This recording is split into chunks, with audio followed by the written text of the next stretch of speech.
Welcome to CARICOMP Insider, where high-tech facial recognition meets real-world intelligence.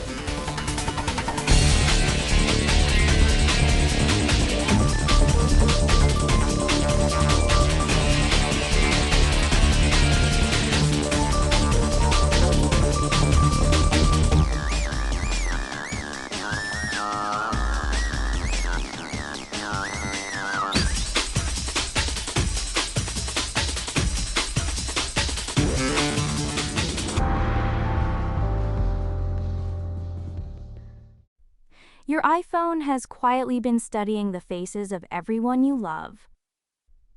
Every friend at a birthday party. Every child in a school photo. A lawsuit says Apple turned all of those faces into something called a Faceprint, a unique map of each person's features without ever asking permission. And now, plaintiffs say that could cost Apple $32.5 billion. If you own an iPhone and use the Photos app, this story is about you. Open that app and it automatically sorts your pictures by person. Tap a face, and every photo of that person appears. It feels helpful, convenient even.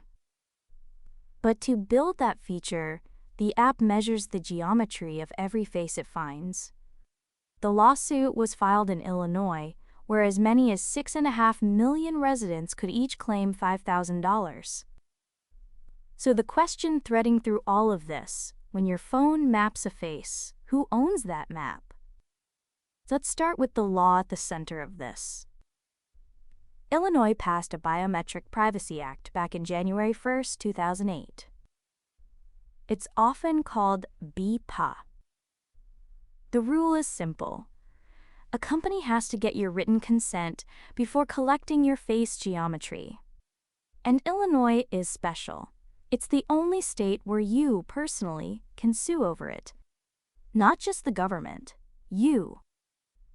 That single detail is why Illinois keeps landing tech giants in court.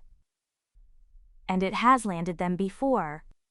Facebook paid $650 million in January 1, 2021 to settle a nearly identical claim.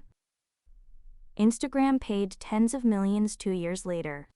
So this isn't a wild new theory, it's a pattern. For the rest of us, it means a feature that seems purely harmless has already cost companies close to $1 billion. Here's the part that makes Apple's case tricky. Apple says its system is built with safeguards. The math it uses to group your photos, the company argues, can't rebuild an actual face. And it isn't tied to anyone's name. But the plaintiffs make a sharper argument. They say the mathematical fingerprint itself, that string of numbers describing your features, is the biometric data. A name attached or not, reconstruction possible or not, it doesn't matter. The measurement is the thing the law protects. And the courts keep letting this move forward. In June, a judge ruled the case could proceed as a class action. Apple appealed. A federal appeals court, the Seventh Circuit, rejected that appeal late that same month. That removed Apple's last technical roadblock before trial. For anyone who builds tools that analyze faces, that ruling is a warning shot. If a photo sorting feature counts, so might a lot of things nobody thought twice about. The real distinction here isn't scanning a crowd versus organizing your vacation pictures. It's the gap between using face data and quietly storing it as a permanent identifier. Most people assume surveillance is the scary part. This case says the ordinary feature in your pocket may already sit on the same legal ground. So here's the whole thing in plain words. Your iPhone measured the faces of the people in your photos and made a unique map of each one.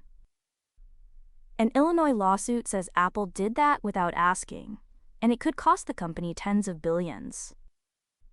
The courts have already cleared the way to trial. Whether you investigate cases for a living or just tap a face to find old photos, this changes what your everyday apps are allowed to quietly collect. The full breakdown's in the show notes if you want to go deeper.